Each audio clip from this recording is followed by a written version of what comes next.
গীতা জীবনের পথপ্রদর্শক, শুধু কোনো একটি ধর্মের জন্য নয়, শাশ্বত জ্ঞান।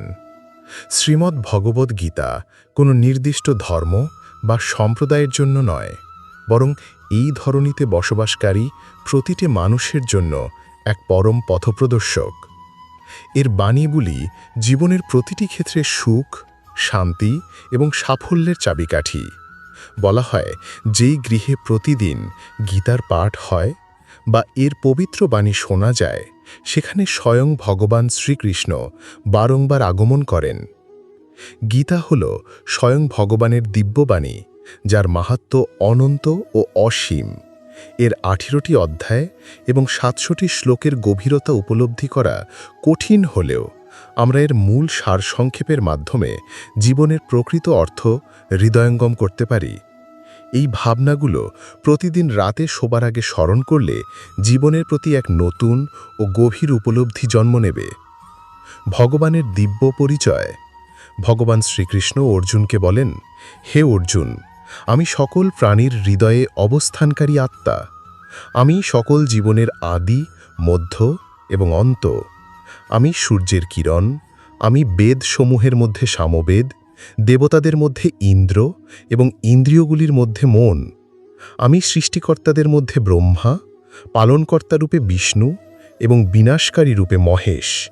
জলরাশির মধ্যে আমি সাগর, পর্বতদের মধ্যে হিমালয়। এই সমগ্র বিশ্বে যা কিছু তুমি দেখতে পাও, সবই আমি। এই ঐশ্বরিক ঘোষণা আমাদের শেখায় যে প্রতিটি বস্তুতে, প্রতিটি প্রাণে ঈশ্বরের উপস্থিতি অনুভব করা উচিত। এই উপলব্ধি আমাদের মনকে সংকীর্ণতা থেকে মুক্ত করে এবং এক সর্বব্যাপী ভালোবাসার জন্ম দেয়। আত্মজ্ঞান ও জীবনের কঠিন পাঠ। শ্রীকৃষ্ণ আরও বলেন, যে কেউ 1000 জিনিস জেনে ফেলে বা সমগ্র বিশ্বকে জেনে নেয়, তবুও যদি সে নিজেকে না চেনে, তবে সে জ্ঞানহীন। এই বাণী আত্ম উপলব্ধির গুরুত্ব তুলে ধরে। নিজেকে জানা, নিজের শক্তি এবং দুর্বলতাকে বোঝা জীবনের সবচেয়ে বড় জ্ঞান। যখন কেউ তোমাকে প্রত্যাখ্যান করে, তখন দুঃখ পেও না, কারণ তারা হয়তো তোমার আসল মূল্য বোঝেনি। যে সম্পর্ক আমাদের কাঁদতে বাধ্য করে, তার চেয়ে গভীর আর কোনো সম্পর্ক নেই। আর যে সম্পর্ক আমাদের কাঁদতে রেখে চলে যায়, তার চেয়ে দুর্বল কোনো সম্পর্ক হতে পারে না। এই দুটি জীবনের অমূল্য শিক্ষা, যা আমাদের আসল এবং নকল সম্পর্ক চিনতে শেখায়। আত্মবিশ্বাস ও ধৈর্যের শক্তি। সবসময় শান্ত থাকো, তাহলেই নিজেকে জীবনে অনেক বেশি দৃঢ় অনুভব করবে। কারণ লোহা যখন ঠান্ডা হয়, তখনই তা শক্তিশালী হয়, আর যখন তা গরম থাকে, তখন যে কোনো রূপে ঢালা যায়। এই উপমা আমাদের শেখায় যে মানসিক শান্তি ও ধৈর্যই আমাদের প্রকৃত শক্তি।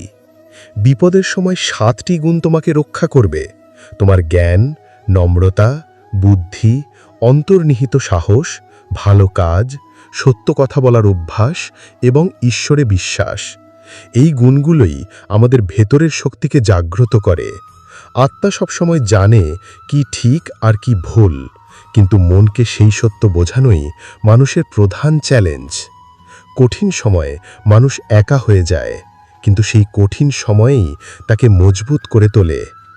বিশ্বাস, সম্পর্ক ও কর্মের মাহাত্ম্য।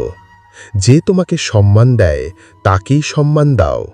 কারোর অবস্থান দেখে মাথা নত করা কাপুরুষতার লক্ষণ। এই কথাটি আত্মসম্মানের গুরুত্ব শেখায়। ফলকর্মের আকাঙ্ক্ষা ত্যাগ করা এক জ্ঞানী ব্যক্তির চিহ্ন, এবং এমন ব্যক্তি শ্রীকৃষ্ণের অত্যন্ত প্রিয়।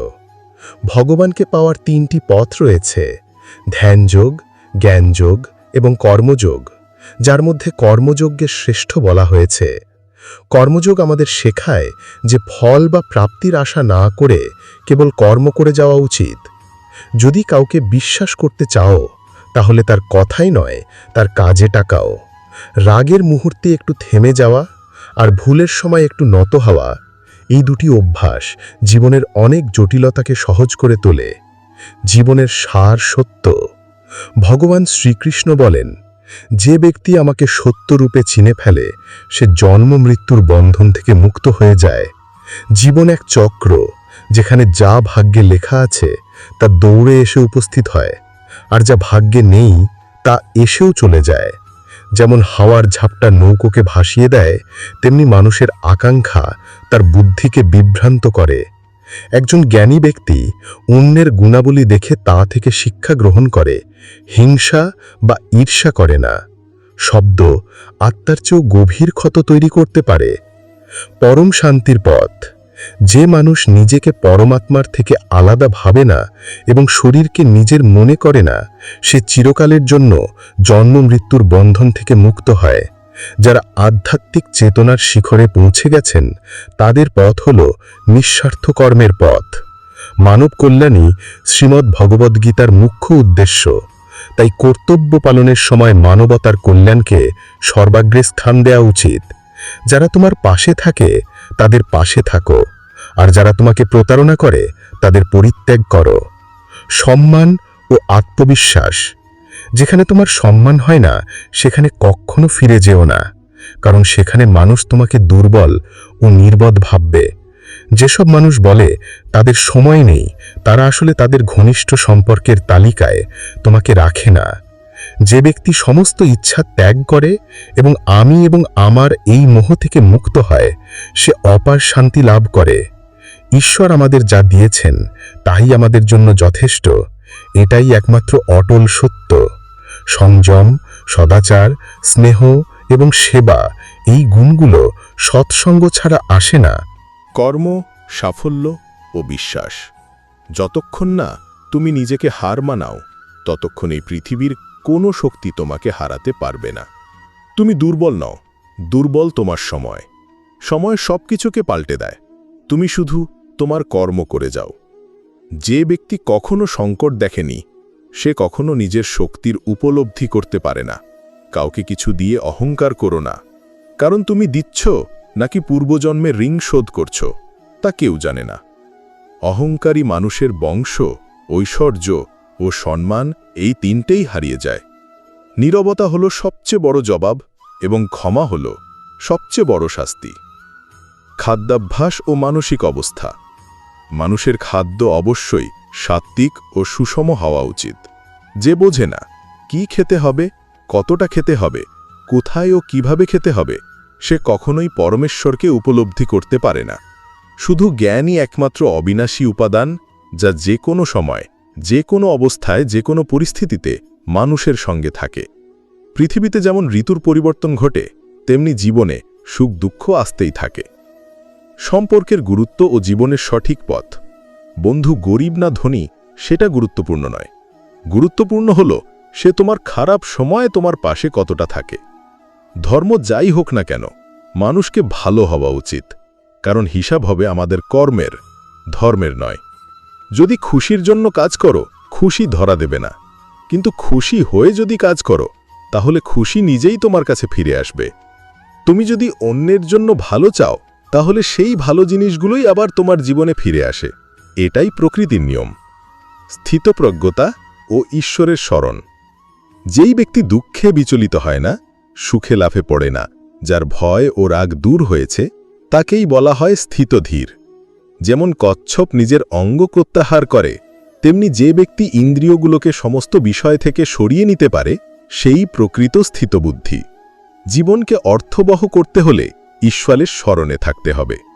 যে ব্যক্তি ঈশ্বরের উপর বিশ্বাস স্থাপন করে, সে কখনো হতাশ হয় না। যে একবার শ্রীকৃষ্ণের উপর নির্ভর করে, তিনি তাকে কখনো ছেড়ে যান না।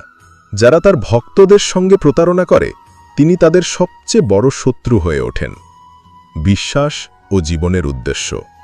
এই দুনিয়ায় সবাইকে ভালোবাসো, কিন্তু পূর্ণ বিশ্বাস কেবল ঈশ্বরের উপর রাখো। যখন তুমি যাত্রা শুরু করবে, তখন ব্যর্থতাও আসতে পারে, কিন্তু এর মানে এই নয় যে তুমি পথ ছেড়ে দেবে। একদিন আসবে যখন তুমি পূর্ণতা লাভ করবে। এই পৃথিবীতে জন্ম নেওয়ার পর মানুষের প্রধান উদ্দেশ্য হওয়া উচিত মুক্তি লাভ করা। যে ব্যক্তি নিজের আত্মার কণ্ঠ শুনতে পারে, সে ঈশ্বরের সঙ্গে কথাও বলতে পারে।